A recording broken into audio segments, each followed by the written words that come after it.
Hello friends, welcome on my channel study classes. आज हम लोग हिंदी पेडागोजी के कुछ इम्पॉर्टेंट क्वेश्चन को डिस्कस करेंगे जो आपके स्पेशली फॉर सीटेट एग्ज़ाम के लिए काफ़ी हेल्पफुल होंगे। तो फ्रेंड्स, हिंदी पेडागोजी में व्याकरण से ज़्यादा क्वेश्चन नहीं आते हैं, 2 से 4 क्वेश्चन आते हैं जो आप ऐसे भी उसको सॉल्व कर सकते हैं। इसलिए अगर आप सीटेट का एग्ज़ाम देना चाहते हैं और आप सीटेट एग्ज़ाम की तैयारी कर रहे हैं तो आपको हिंदी व्याकरण पढ़ने की आवश्यकता नहीं है। आप हिंदी व्याकरण पढ़कर अपने टाइम को वेस्ट बिल्कुल भी ना करें, क्योंकि हिंदी व्याकरण से 2 से 3 क्वेश्चन ही पूछे जाते हैं। फिर गद्यांश होता है, पद्यांश होता है, उसको और आप आराम से गद्यांश पद्यांश को पढ़कर आप उसको उसके आंसर को आराम से आप टिक कर सकते हैं। इसमें जो 15 मार्क्स का जो क्वेश्चन आता है वो हिंदी पेडागोजी से आता है। तो फ्रेंड्स, अगर आप हिंदी पेडागोजी को अच्छे तरीके से समझ सकते हैं, इसके लैंग्वेज को आप अच्छे तरीके से अगर समझते हैं तो आप आराम से हिंदी पेडागोजी में 15 आउट ऑफ 15 नंबर ला सकते हैं। तो फ्रेंड्स, आइए अब हम क्लास को स्टार्ट करते हैं। पहला क्वेश्चन है कि बहुभाषिकता भाषा सीखने में बहुत बड़ी बाधा होती है, भाषाई समृद्धि को खतरे में डालती है, या भाषा सीखने में बाधा उत्पन्न करती है, या भाषा सीखने में एक महत्वपूर्ण संसाधन है। तो बहुभाषिकता जो होती है वो भाषा सीखने में एक महत्वपूर्ण संसाधन के रूप में कार्य करती है, क्योंकि भारत जो है वो बहुभाषी देश है और भारत में 1600 से अधिक भाषाओं की पहचान की गई है, जिसमें कि बहुभाषिकता को एक संसाधन के रूप में कार्य करती है। तो हम इसे एक बाधा के रूप में नहीं देखेंगे, क्योंकि बहुभाषिकता जो होती है उसे बाधा के रूप में नहीं देखा जाता है, और ना ही ये खतरे के रूप में होती है, और ना ही ये कभी बाधा उत्पन्न करती है, बल्कि बहुभाषिकता जो होती है वो एक संसाधन के रूप में कार्य करती है। अब आइए हम नेक्स्ट क्वेश्चन को देखते हैं। भाषा का प्राथमिक रूप क्या होता है? यानी कि भाषा जो होती है उसका प्राथमिक रूप क्या होता है? सांकेतिक, लिखित, व्याकरणिक या मौखिक? तो फ्रेंड्स, भाषा का जो प्राथमिक रूप होता है वो सांकेतिक होता है। बच्चे क्या होते हैं कि पहले वो संकेत के माध्यम से सीखते हैं, यानी कि भाषा संप्रेषण में वे सभी साधन आते हैं जिसमें अपने विचारों और भावों को दूसरों से अर्थपूर्ण ढंग से कहा जा सकता है। ठीक है, और इसमें जो प्राथमिक रूप होता है वो सांकेतिक भाषा होती है। अब आइए हम आगे देखते हैं। तमिल भाषी सुहेल प्रायः भजन को बजन कहता है। भाषा के शिक्षक के रूप में आप क्या करेंगे? आइए अब हम इसके ऑप्शंस को देखते हैं। सुहेल को उसकी त्रुटि के लिए डांटेंगे। तो फ्रेंड्स, एनसीएफ के अकॉर्डिंग बच्चों को कभी डांटना नहीं है, क्योंकि डांटने से बच्चे क्या होते हैं कि वो हताश हो जाते हैं और फिर वो किसी कार्य को करने से डरते हैं। इसलिए बच्चों को बिल्कुल भी डांटना नहीं है। इसके बाद है तमिल और हिंदी भाषा का तुलनात्मक अध्ययन करते हुए महाप्राण ध्वनियों से युक्त भाषिक सामग्री का प्रयोग करेंगे, या सुहेल को बताएंगे कि सही शब्द भजन है, यानी कि सुहेल को ये बताना कि सही शब्द भजन है।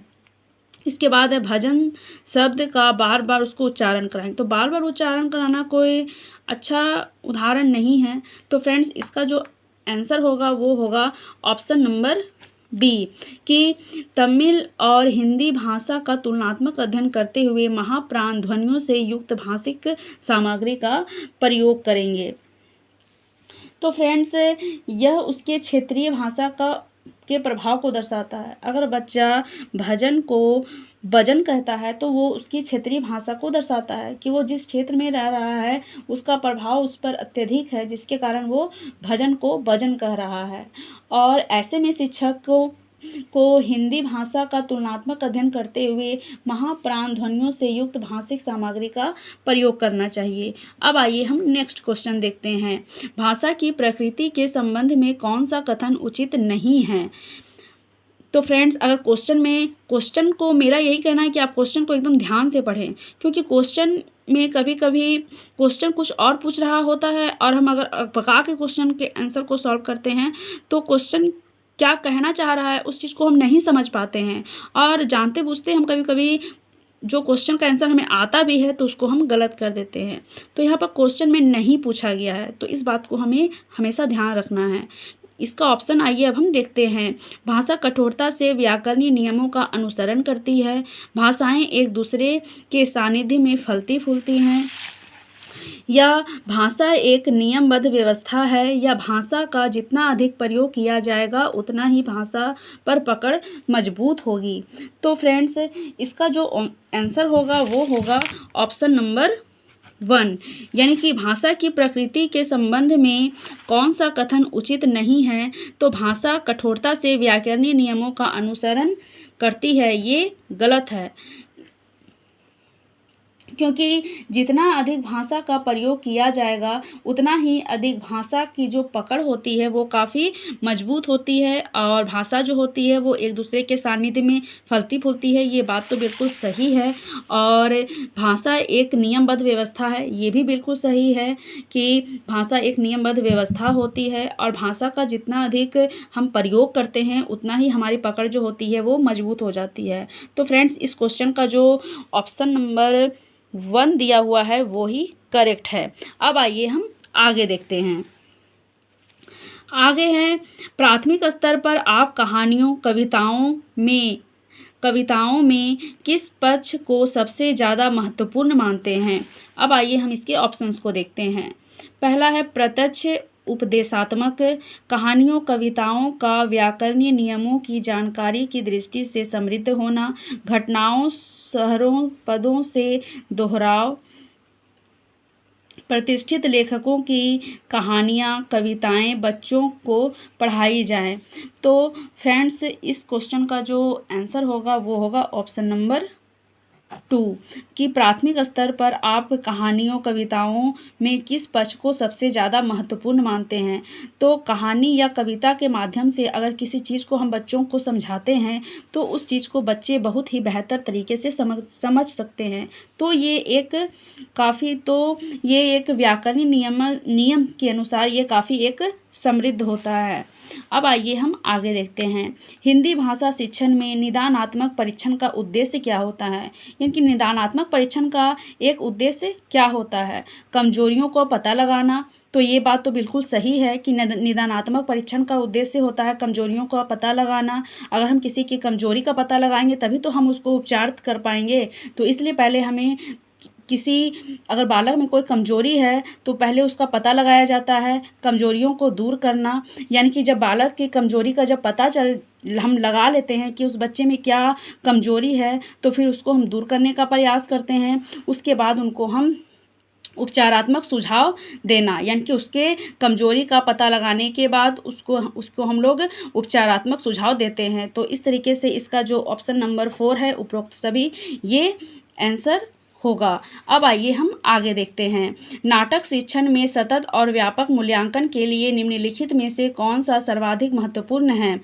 लिखित परीक्षा, मुख्य संवादों को सुंदर रूप से लिखना, पढ़े गए नाटक का मंचन, पात्रों का चित्रण करना। तो फ्रेंड्स, इस क्वेश्चन का जो आंसर होगा वो होगा ऑप्शन नंबर 3 कि पढ़े गए नाटक का मंचन करना। यह शिक्षण में एक सतत और व्यापक मूल्यांकन के लिए काफ़ी उपयुक्त होती है, क्योंकि नाटक दृश्य श्रव्य विविधता होती है। ठीक है, इसमें विविधता होती है जिससे कि बच्चों को इससे अच्छी तरीके से समझ आता है और उनको अच्छी तरीके से इसे समझाया भी जा सकता है। तो इसलिए फ्रेंड्स, नाटक मंचन जो होता है इसके माध्यम से अगर बच्चों का सतत और व्यापक मूल्यांकन के लिए ये काफ़ी महत्वपूर्ण होता है। ठीक है, अब आइए हम आगे देखते हैं नेक्स्ट क्वेश्चन को। क्वेश्चन नंबर 8 है, भाषा कौशलों के बारे में कौन सा कथन सही है। भाषा के कौशलों के केवल क्रमबद्ध रूप से ही सीखे जाते हैं। तो फ्रेंड्स, हमें इन छोटे छोटे पॉइंट्स को याद रखना कि अगर ऑप्शन में कहीं भी आपको केवल शब्द मिल जाए तो ये ऑप्शन कभी भी सही नहीं होगा, ये नेगेटिव और इशारा करता है। तो इसलिए आप क्वेश्चन के जब ऑप्शन को जब पढ़ते हैं तो इन चीज़ों को, इन बारीकियों को अच्छी तरीके से ध्यान में रखें, ठीक है। अब आइए हम आगे देखते हैं सेकेंड ऑप्शन को। भाषा के कौशल परस्पर अंतर संबंधित होते हैं। भाषा के कौशलों में से केवल पढ़ना लिखना महत्वपूर्ण है। तो यहाँ भी केवल शब्द का प्रयोग किया गया है, जो कि अगर ऑप्शन में केवल दिया गया है तो ये ऑप्शन सही नहीं होता है। अब आइए हम आगे देखते हैं। भाषा के मूल रूप से कौशलों में से केवल सुनना बोलना ही महत्वपूर्ण होता है। तो फ्रेंड्स, केवल सुनना बोलना ही महत्वपूर्ण नहीं होता है। भाषा के कौशल में सुनना, बोलना, पढ़ना, लिखना ये सभी शामिल होते हैं। तो फ्रेंड्स, इसका जो ऑप्शन नंबर 1 होगा वही सही होगा। सॉरी, ऑप्शन नंबर 1 नहीं, ऑप्शन नंबर 2 सही होगा, क्योंकि भाषा के कौशल जो होते हैं वो परस्पर अंतर संबंधित होते हैं, ठीक है।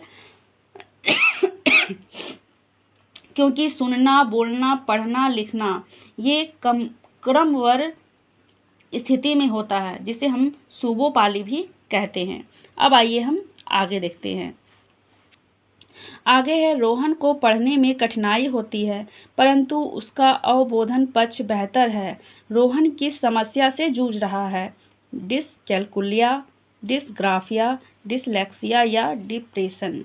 तो फ्रेंड्स, अगर बच्चे को पठन संबंधी अगर समस्या होती है तो उसे हम डिसलेक्सिया कहते हैं। अगर बच्चे में गणित संबंधी अगर कोई समस्या होती है तो उसे हम डिसकैल्कुलिया कहते हैं। अगर बच्चे में लेखन संबंधी समस्या होती है तो उसे हम डिसग्राफिया कहते हैं। और